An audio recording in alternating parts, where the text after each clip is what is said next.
Kaçan mı? Erzeli. Normal bak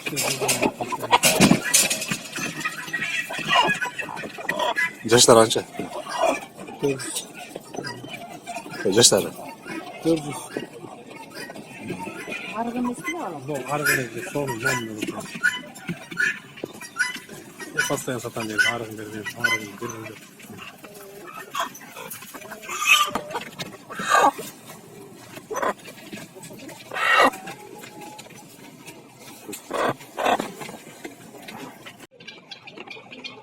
Bu var sizki. Kaçan mı? Para da sanıyor mu? Cumhurbaşkanı misiniz kral? 200'den mi?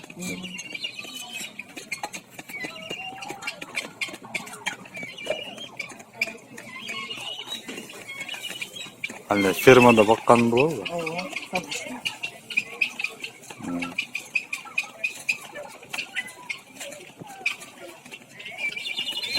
Ne var Kaçan? Bir de eve. 200'den ha? 200'den ki.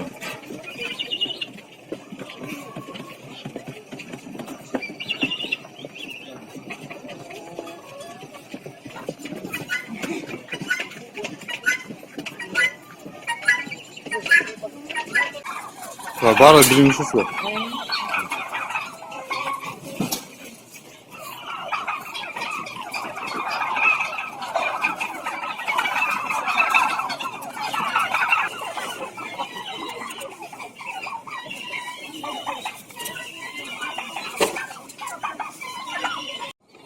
Boğazçı. Var.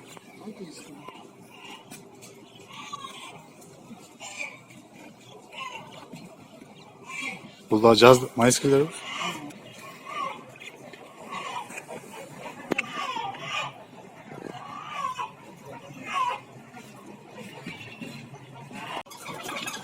Kaç tane var?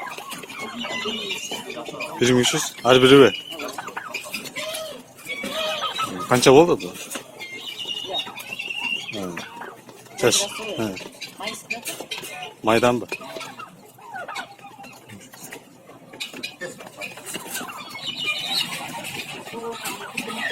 Kaç alırlar?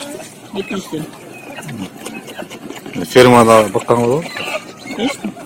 Misiniz kral?